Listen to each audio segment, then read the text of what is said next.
Salut tout le monde, c'est le Dark Admin. Aujourd'hui, je suis accompagné de Takato pour vous présenter cette poule I. Une poule un peu particulière, elle a des combattants à la fois secondaires, on a des nouvelles têtes, des anciens personnages. On a de quoi faire. Comment vas-tu Takato? Mais ça va et toi, Le Dark Admin? Dark Admin il devient de plus en plus dark, il a même un beau t-shirt noir aujourd'hui avec Albator dessus, tiens, tu te rends compte le On truc. ne l'arrête plus là. On l'arrête plus, il devient fou. Écoute, ça va bien.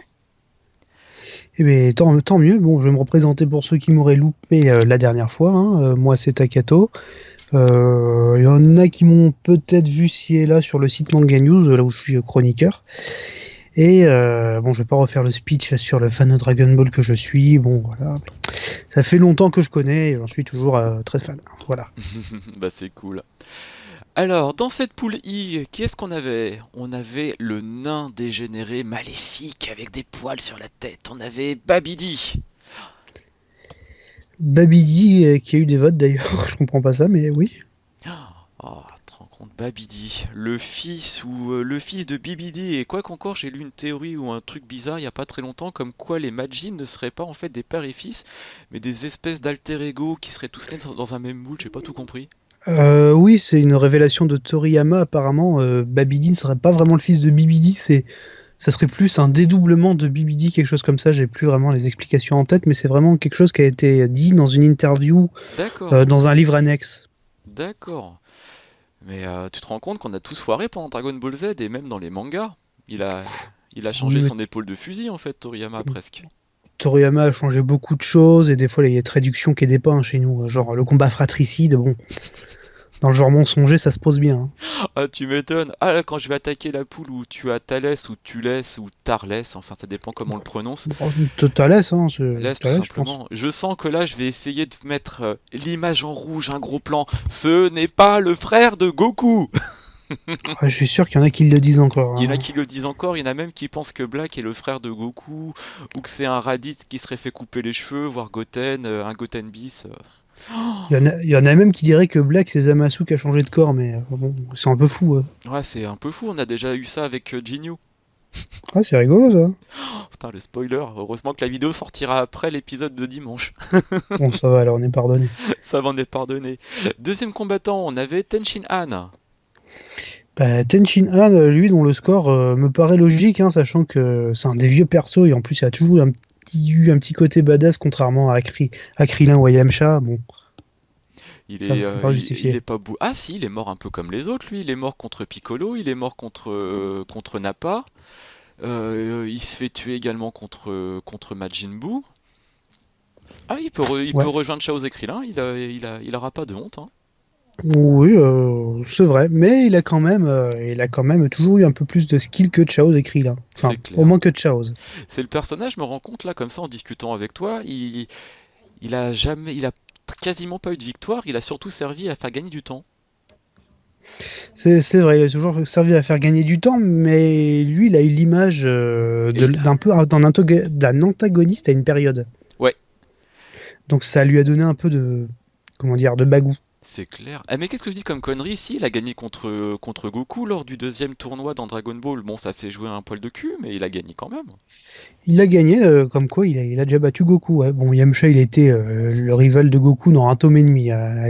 Et encore, il s'est vite fait mettre en PLS une fois que Goku a bouffé. Tu m'étonnes. Le pauvre Yamcha, il lui déboîte la jambe. On aurait pu faire une figurine, tiens, avec la jambe déboîtée de Yamcha. C'est vrai. Troisième personnage, on avait Thomas. Thomas qui est pas un des sbires, mais plutôt un des secondes Bardock. Ouais, un camarade de son équipe. Ouais. Il n'a pas beaucoup de puissance, enfin on connaît pas sa puissance, il faut dire qu'à force on s'embrouille un peu tous les pinceaux à compter les unités en 1000 ou en je sais plus combien. Et la petite anecdote sympa sur ce personnage, si vous voyez là sur l'image, il a un foulard blanc sur le bras gauche. Et c'est à partir de ce foulard que Bardock va essuyer le sang sur son ami. Et c'est ce fameux brassard autour du bras qui servira ensuite de bandana à Bardock. Et je pense qu'il faut voir toute cette scène vraiment dans le téléfilm, vu que c'est l'un des plus grands moments, je pense, de Dragon Ball d'un côté, en termes d'animé. vu que la scène était assez magistrale quand même. Les deux OAV Dragon Ball Z, elles sont vraiment mythiques. Le père de Goku et le futur de Trunks, franchement, pour moi, ça reste des œuvres. Ah, ça fait partie des segments les plus géniaux. Après, histoire de pas se mettre les gens à dos, faut rectifier, c'est des téléfilms et pas des OAV. Oui, des Attention, téléfilms, il y en a exactement. qui sont, il y en a qui sont un peu nazis sur les termes, donc Pour résumer, on va dire que ce sont des excellents moments. Ça te va? voilà. C'est de très bonnes œuvres audiovisuelles. Quatrième personne de cette poule I, nous avions Videl ou Bidel selon la prononciation et des pays. Ouais, Videl, qui a complètement changé de personnalité d'une série à l'autre, hein, c'est marrant. D'ailleurs, hier soir, en cherchant des mini-vidéos pour illustrer les défaites de la poule I, je suis tombé sur la première rencontre avec elle et Gohan quand il était en Grid Saiyaman, et je me rends compte, c'est dans sa façon de combattre, elle a un petit peu osé. Elle lui a mis les jambes autour du visage et t'as l'esprit mal tordu, tu pourrais te dire, oh, la petite cochonne. Ouais, mais Je suis pervers. après, vu que Videl a jamais été, enfin, dans des BZ, un personnage sexualisé, Hmm. c'était difficile de faire le sous-entendu. D'ailleurs, sur Videl, il y a un truc marrant, c'est la VF qui lui chie complètement dessus dans l'arc-bout. Voilà, à quel moment? Euh, Lorsqu'ils se poursuivent Spopovich et Yam, à un moment, il y a Gohan qui dit à Videl de rebrousser chemin parce que les adversaires qui vont affronter sont puissants. Mhm. Et du coup, il y a Videl qui se barre et qui, les regardant partir, se dit un truc du genre je te rappelle que tu me dois un rendez-vous machin. Mhm. Et ils ont complètement exagéré le truc dans la VF où Videl sort un truc du genre reviens vite mon amour, un truc comme ça, Je me souviens. alors qu'ils se connaissent depuis 2 semaines et qu'il n'y a jamais eu vraiment de love interest entre eux et que c'est justement au cours de l'arc que c'est un peu développé. Ouais, elle a peut-être eu un coup de foudre en VF. Oh mais merde, là. Ah bah attends, quand tu prends le personnage de Shishi, Goku il lui fait à peine pompon pour vérifier si c'est une fille ou un homme, et 2 minutes plus tard, quand tu seras grand, tu voudras bien me prendre la main. Mais après pour Chichi, il jouait sur ça, sachant que Chichi c'était la campagnarde voilà, qui rencontre un mec fort. Bon, il y avait une espèce de romance un peu pétée autour d'eux, mais Videl, bon, c'est un garçon manqué quoi, c'est une combattante. Plus Ouais, forte que son père d'ailleurs. surtout avec ses cheveux courts. Ouais, elle s'est même volée et lancé de mini-vagues d'énergie. Ah oui, largement plus forte que Satan. Et le dernier personnage de cette poule I, quelqu'un dont on ne sait rien pour l'instant, ou quasiment rien, Zen O. Bon, on sait rien, mais les gens l'aiment bien apparemment. Ouais, avec sa tête de Playmobil pourtant. Ouais, pourtant il m'a pas trop marqué, j'attends de voir son exploitation dans Dragon Ball Super, mais De même, de même. En plus, est-ce que tu as remarqué dans Dragon Ball Super, ça c'est une théorie que je vais mettre là pour les personnes de la page, je peux me tromper ou pas. À un moment, quand Goku arrive avec Whis et Kaioshin, on peut voir des piliers avec à leur sommet des espèces d'univers. Et ce passage m'a rappelé la fin du premier film de Men in Black, où l'on voit des extraterrestres jouer avec des billes représentant des univers. Donc c'est vrai. je me suis dit à un moment, est-ce que Zen-O est vraiment puissant, ou est-ce qu'en fait c'est une personne gigantesque qui peut, en se déplaçant dans les univers, prendre une taille à échelle humaine, et en fait il aurait juste à lever le doigt pour détruire un univers, mais qu'en fait il ne serait pas si puissant que ça, il aurait juste ce respect et on va dire ce pouvoir de gigantisme ou de pouvoir influencer sur le déroulement des univers, un peu comme les martiens qu'on voit, enfin les extraterrestres qu'on voit dans Men in Black. Qu'est-ce que t'en penses? Ouais, pourquoi pas, mais c'est vrai que ces univers représentés à la manière un peu de sphère, de bille, Hmm. ça je l'avais un peu remarqué et je sais pas quelle exploitation ils pourraient faire, mais ça peut être intéressant. Après, faut pas trop chercher, je pense, de logique dans le fait que Zeno soit une divinité, dans le sens où des fois on a quelques dieux qui sont un peu tout pourris, on va pas se mentir. C'est clair. Je me demande si Zen-O serait pas le cousin, le frère, ou je ne sais qui, de la compagne de Tarbell, tu sais, l'espèce de... Le frère de Vegeta, il est avec une femme Ah, c'est qui vrai que ressemble à rien. ça ressemble à rien, c'est vrai, ils se ressemblent en ne ressemblant à rien, ouais, c'est C'est vrai. clair. Alors, révélons maintenant les résultats de cette poule I. Alors, le dernier au classement, nous avons Thomas. Thomas, Ce qui est une belle injustice. ah oui, lui, il aurait mérité, enfin, surtout vu le rôle qu'il a, le rôle larmoyant et de courage qu'il représente dans le téléfilm avec Bardock. C'est quand même lui qui prévient Bardock que Freezer les a trahis, hein, Hmm. Il a un rôle important. D'ailleurs, c'est le seul Saiyan, je crois, du tournoi Dragon Ball Team qui n'est pas qualifié pour les 32e de finale. Mais enfin bon, dommage, dommage pour lui. Il est tombé sur une poule assez pas mal quand même. Quatrième, nous avons Babidi, le sorcier maléfique gluant et vicelard. Bon, il a que ce qu'il Ou- mérite, lui, je l'aime pas de toute façon. Bon, il a servi à réveiller Boom, mais après, il n'est pas très attachant comme méchant, hein.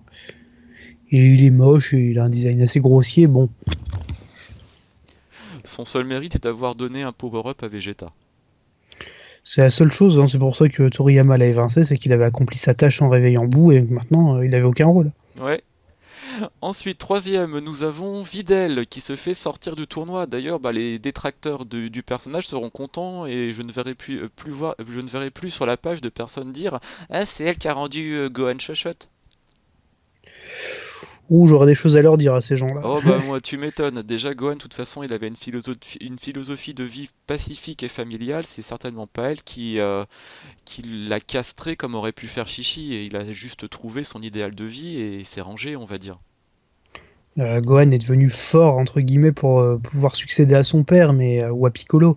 Mais maintenant qu'il y a Goku et Vegeta qui ont des forces complètement pétées, bien au-dessus de la sienne, qui peuvent fusionner avec des pouvoirs de Dieu, il sert vraiment. Oui, il a plus aucune raison de se battre, Gohan, hein. La seule façon de le revoir combattre, ce serait qu'un adversaire vienne tuer sa femme ou tuer sa fille. Et encore, Bon, vu le après, niveau qu'il a, je pense qu'on va le revoir combattre, mais il viendra jamais, comment dire, rivaliser avec Goku et Vegeta, c'est sûr. hmm, je pense pas non plus. Le deuxième de cette poule et le premier qualifié, nous avons Zen-Oh. Ah, c'est pas mal comme ça, on a un nouveau personnage d'une nouvelle saga qualifié comme ça. Ouais, surtout qu'on sait rien de lui, et c'est peut-être parce qu'on sait rien de lui, justement, qu'il a plu. Hmm. D'ailleurs, j'ai commencé à faire les images des 32e de finale et je peux vous dire qu'il ne passera pas en 16e de finale. J'ose dire contre qui il tombe? Vas-y. Il tombe contre Vegeta. Ah oui, d'accord, oui. Ouais, bon. Au revoir Zeno, Ou alors, si les gens votent pour Zeno, c'est qu'ils ont un petit problème quelque part. c'est clair. Et le premier qualifié, en même temps, ça ne m'étonne pas, c'est le plus badass de cette poule I, c'est Tenshin Han. Et je suis bien content de le voir qualifié. Bah oui, c'est peut-être l'humain le plus cool. Bon, avec Krillin, hein, bien sûr, mais il est quand même très cool. C'est un personnage assez attachant. Bon. Et puis, merde, dans le film Fukatsu no F, il a quand même du répondant. Faut le dire. Hmm. En même temps, attends, si je me souviens bien, dans les secondes Freezer, ils ont à peu près le niveau de Raditz, c'est-à-dire environ 1000 unités. 1000, 3000 pour les plus forts, on va dire. Et ils ont complètement remis à plat les puissances ou fait un tassement. On voit Tortue Génial réussir à combattre ses adversaires alors que normalement il aurait dû se faire exploser par une pichenette. Et Tenshinhan surtout il s'est entraîné toute sa vie, il devrait être largement plus fort que tous ces personnages. Donc je sais Ouais, pas trop ce qu'ils ont fait. Tenshinhan, j'ai vu justement il y a pas longtemps un chiffre sur sa puissance lors de l'arc Saiyan, Mhm. et il est plus fort qu'un Raditz. Il est sur les 1002-1004, je crois. Ouais, ça m'étonne pas. Voilà, donc lui, il a de quoi tenir tête vraiment aux sbires de Freezer sans problème. Ouais, contrairement aux autres, même Voilà. Krillin il galère et pourtant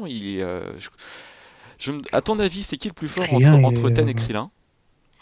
c'est Krillin. Krillin, il a eu son potentiel réveillé par le doyen des Namek.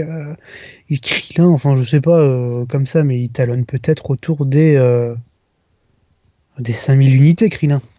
Ouais, Je sais pas. je me rends plus compte, j'ai arrêté de compter en fait, ça me donnait mal à la Enfin, tête. faut plus compter au bout d'un moment parce que c'est galère. Tu m'étonnes. Bah là j'ai mis en fond, j'ai mis les petites vidéos de la défaite des personnages. Bah là on a déjà pu voir la défaite de Thomas qui se prend une bonne droite de la part de Dodoria. Babidi qui se fait tuer par Boo quand il commence à se rendre compte que son pseudomètre ne lui sert plus à rien et qu'avec une petite ruse il arrive à s'en débarrasser. Et là on voit Videl en train de se prendre une sacrée correction de la part de Spopovich. Oh la pauvre. C'était violent ce moment. Oh là, en plus, j'ai choisi un passage, j'ai trouvé une version non censurée. Elle se prend des patates dans le buffet, elle crache le sang. Oh, la pauvre. Ah, je me souviens, c'était le malaise hein, quand même cette séquence. Là, on est plus d'un à avoir regardé un peu avec un seul œil, hein, ce moment quand même. Ah, tu m'étonnes. Bah voilà, pour la poule I, sont qualifiés pour la suite du tournoi Zen-Oh et Tenshinhan. Bah autant Zeno, j'ai révélé contre qui il tombera contre les 32e, autant Tenshinhan, je vous laisserai le découvrir, et je pense qu'il risque d'aller loin. C'est un personnage qui est très apprécié, qu'on voit dans toutes les séries, pas encore dans DBS, Quoique, bon, ça dépend si on compte Fukatsu no F comme du Z ou du S. Ça dépendra des gens et de leur âge, je pense. Sachant que Tenshinhan, c'est aussi l'un des seuls humains qui a cherché à jouer un rôle, même dans l'arc-bout, non, il me semble. Dans l'arc-bout, oui, à un moment, il sauve Gohan d'une vague d'énergie de boue, et tu as ensuite Goku qui arrive et qui coupe en deux bouts, mais juste avant. Non, attends, j'ai inversé. En fait, Tenshinhan est venu sauver Gohan. Tenshinhan se fait vite maîtriser par Boo, et Goku les sauve tous les deux en coupant Majin Buu en deux. Oui, voilà, bah, c'est vrai qu'il avait joué un petit rôle, et bon, c'est toujours plaisir de le voir sur le devant de scène, donc pourquoi pas dans Dragon Ball Super, même si c'est pour se faire étamer 2 secondes après. J'aime bien, franchement. Dans Dragon Ball, il a eu un rôle important. Dans la saga Freezer, bah, il était mort, on l'a pas vu, c'est normal. Contre Cell, il a permis de gagner du temps justement en retenant Cell avec son Kikoho. Et contre Boo, il a quand même sauvé Gohan. C'est pas mal. C'est pas mal, il a des petits rôles ci et là, et c'est bien qu'Akira Toriyama ne l'oublie pas. Oui, contrairement à, si je ne me trompe pas, sa femme, Lunch, qui a été complètement mis de côté. Lunch, on ne la voit plus depuis l'arc Saiyan, je crois. Oh la pauvre. Si on la voit à la fin de DBZ, quand elle lève les bras, donnez-moi tous votre énergie! Et là, tu la vois Oh, sortir d'un camion. ouais, mais je crois qu'elle lève les bras pour Satan en plus, même pas pour Goku. Tu as Je sais raison. plus. Tu as raison. Oui, tu as raison. Oh, C'est-à-dire que la nana, hein, elle en a tellement plus rien à péter de Goku et des autres. Bon, en même temps, elle est arrivée dans la série à la base pour être harcelée sexuellement par Kame Sennin. Donc bon, en même temps, elle se fait nourrir et loger des années gratuitement, à moins qu'elle offre ses services à Tortue Géniale, mais je ça c'est pense dans pas. les dojinshi, ça faut regarder par là. Oh, comment qu'on respecte pas l'œuvre, on est vilain. L'œuvre ne se respecte pas elle-même parfois avec Yamcha, donc bon. Pauvre Yamcha, tu crois qu'il va mourir dans DBS encore? Enfin encore, il est pas si mort que ça, lui. C'est pas qu'il est beaucoup mort, c'est qu'il a des morts de merde. C'est ce qui fait la différence comparé à Krillin, qui meurt beaucoup, mais qui était utile et efficace. Et Tenshinhan qui est mort aussi souvent que Krillin, je crois. Ouais, faudrait compter un jour. Faudrait compter. Bah voilà tout le monde, bah, je vous remercie d'avoir suivi cette vidéo. La poule I donc sont qualifiés Tenshinhan et Zen-Oh. On les retrouvera très vite pour les 32e de finale. Taketo, je te remercie de m'avoir accompagné. Ben, merci à toi et je te dis à très bientôt. Je te dis à très bientôt également. Et pour vous tous, n'hésitez pas à partager la vidéo et faire connaître Dragon Ball Team et la chaîne YouTube. On fonctionne sur le partage, sur la popularité. Et n'hésitez pas à commenter, à dire ce que vous pensez de ces vidéos du tournoi. Salut tout le monde, à bientôt! Ciao.